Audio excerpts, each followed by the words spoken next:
వేలేరు మండలంలో ఈరోజు మేజర్ గ్రామ పంచాయతీలైన పీసర, అదేవిధంగా మల్లికుదురులో, వేలేరులో సర్ స్పెషల్ ఇంటెన్సివ్ రివిజన్లో భాగంగా ఓటర్ ఎన్యూమరేషన్ ఏ రకంగా జరుగుతుందని పరిశీలించడానికి వెళ్ళడం జరిగింది. దీంట్లో నాతో పాటు పత్రికా మిత్రులు, ఎలక్ట్రానిక్ మీడియా సోదరులు, తర్వాత బీఆర్ఎస్ పార్టీ అతిరత మహారథులు నాతో పాల్గొనడం జరిగింది. వారందరికీ కూడా ముందు నమస్కారాలు తెలియజేసుకుంటూ, కేటీఆర్ గారి ఆదేశంతో కేటీ రామారావు గారి మార్గదర్శకంలో ప్రధాన ప్రతిపక్షంగా ఈ ఓటు నమోదు ప్రత్యేక కార్యక్రమాన్ని బాధ్యతాయుతంగా తీసుకొని బిఎల్ఓలకు అదనంగా పార్టీ పరంగా మన తరపు నుంచి సహాయ సహకారాలు అందించాలి. అన్ని కుటుంబాలను సందర్శించే అర్హత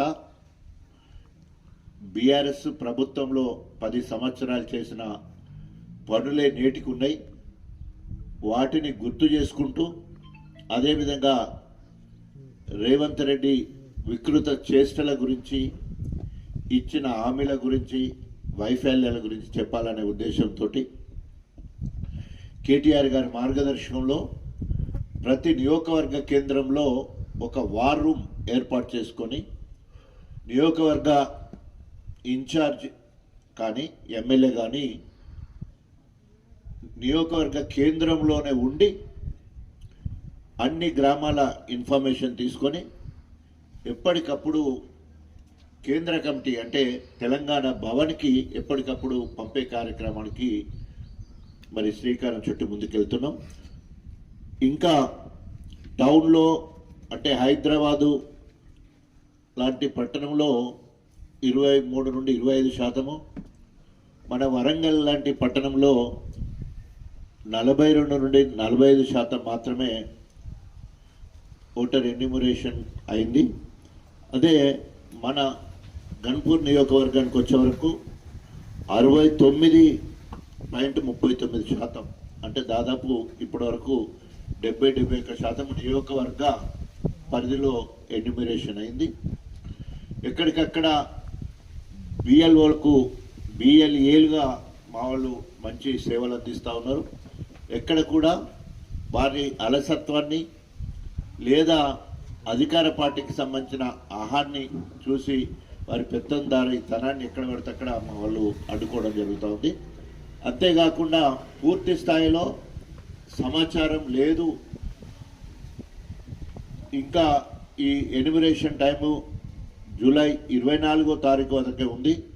దీన్ని పెంచాలని చెప్పి మరి రాష్ట్ర ఎన్నికల అధికారికి బీఆర్ఎస్ కేటీఆర్ గారి ఆధ్వర్యంలో ఆదేశం మేరకు ఎన్నికల రాష్ట్ర అధికారిని కలవడం జరిగింది. దానికి అనుగుణంగానే మరి వచ్చే నెల 3వ తారీఖు వరకు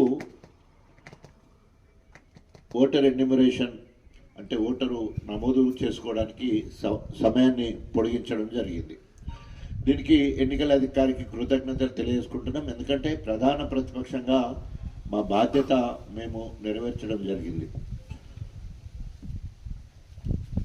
తప్పకుండా ముందు బాధ్యతగా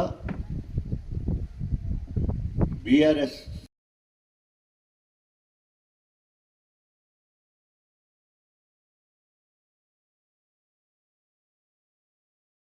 సభ్యులతో ఎన్యూమరేట్ చేసుకోవాలి, ఓటు నమోదు చేయించుకోవాలి. తప్పకుండా ఒకవేళ కనుక 2002 మ్యాపింగ్ ఆ ఓటర్ లిస్ట్ కనుక దొరకకపోయేది ఉంటే సో ప్రభుత్వము ఎన్నికల అధికారి ఇంకొక అవకాశం కూడా కల్పించడం జరిగింది. థర్డ్ కాలం నింపి జస్ట్ మన పర్టికులర్స్ నింపి మన సంతకము తర్వాత బిఎల్ఓ సంతకం పెట్టి కనుక ఉండేటే తప్పకుండా ఆ ఓటు రిజిస్టర్ అయ్యేదానికి అవకాశం ఉంది. ఒకవేళ ఏదైనా సమాచారము సమయానికి అందకపోతే మీ దగ్గర ఉన్న సమాచారంనే పొందుపరిచి బిఎల్ఓ సంతకం పెట్టి మన సంతకం పెట్టిస్తే మళ్ళీ ఎన్యూమరేషన్ టైం అయిపోయిన తర్వాత ఏదైతే ఆన్లైన్ కానీ ఏమన్నా ఉండేయంటే వాటి మీద మళ్ళీ పరిశీలన ఉంటుంది. మనకు ఏదైతే దాంట్లో లోపం ఉందో అది సరిదిద్దుకోవడానికి కూడా మళ్ళీ మనకు అవకాశం ఉంటుంది. ఆ రకంగా మరి 100% మనము గతంలో ఉన్న ఓట్లు గణపురం నియోజకవర్గంలో దాదాపు మళ్ళీ సమాచారం కోసం చెప్తున్నా, గన్పూర్లో మనకు 2,56,806 ఓట్లు,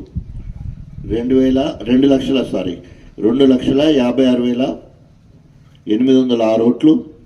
సో ఒక్కొక్క బిఎల్ఓకు లేదా బిఎల్ఏకు వచ్చే ఓట్లు 882 మాత్రమే. సో దయచేసి దీన్ని ఫుల్ఫిల్ చేయాలి. ఇప్పటివరకు గన్పూర్లో దాదాపు 71% ఇప్పటికే ఎన్యూమరేషన్ అయిపోయింది. ఓవరాల్గా తెలంగాణ మొత్తంలో చూసుకున్నప్పుడు అన్ని రాష్ట్రాలు కలిపి 73% రూరల్ ఏరియాలో జరిగిన మాట వాస్తవం. అయితే ఈరోజు చూస్తున్నాం రేవంత్ రెడ్డి వికృత చేష్టలు ఒక పిచ్చి తుగ్లక్ లెక్క, ఒక మానసిక రోగి అంటే సైకో లెక్క రైతులను అష్ట కష్టాలు పెట్టి రాక్షస ఆనందాన్ని పొందుతున్నాడు.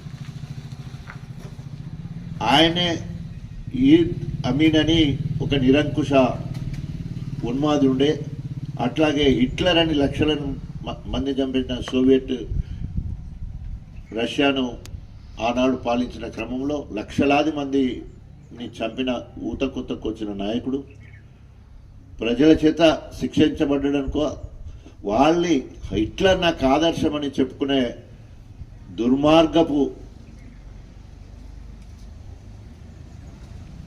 ముఖ్యమంత్రి భారతదేశంలో ఏ రాష్ట్రంలో లేని వికృత చేష్టలు చేస్తున్నా. ఆయన భాష చూస్తే సబ్జెక్టు లేదు వదిలిపెట్టు, అసమర్థుడు వదిలిపెట్టు, కానీ ఆ మాట్లాడే నోట్లకి వచ్చే భాష ఆయన నేర చరిత్రను తెలియజేస్తూ ఉన్నది. పొలాలు ఎండిపోతున్నాయి, మరి పొలాలు ఎట్లా పారాలి, ఉన్న నీళ్లను ఒడిసిపట్టి కన్నెపల్లి దగ్గర లక్ష్యం పంపును ఆన్ చేయండి, అక్కడ 93 మీటర్ల నీళ్లుంటే సరిపోతుంది, 97 మీటర్ల లెవెల్లో వాటర్ ఉన్నాయి, కనీసం ఒక 2 మోటార్లు నింపి రోజుకు 2-3 టీఎంసీల నీటిని విడుదల చేయాలి. అదేవిధంగా కిందికి వెళ్తే మేడిగడ్డ దగ్గర 1,00,000 క్యూసెక్ నీళ్ళు, అంటే దాదాపు ఒక టీఎంసీ అంటే 11,000 క్యూసెక్కులు, అంటే దాదాపు 9 టీఎంసీ నీళ్లు రోజు వెళ్ళిపోతూ ఉన్నాయి. కన్నెపల్లి దగ్గర 2 పంపులు ఆన్ చేయాలి, నీళ్ళు ఇవ్వాలంటే నీళ్లు పొలాలకు ఇవ్వండి అంటే వాళ్ళని కోసి వాళ్ళ రక్తాన్ని పొలాల మీద చల్లితే పంటలు పండుతాయి. బీఆర్ఎస్ శ్రేణులు ఎంతో మానసిక క్షోభకు గురవడం కాకుండా ఒక ఉద్రిక్త వాతావరణంలో వేలాది మంది తెలంగాణ ఉద్యమకారులు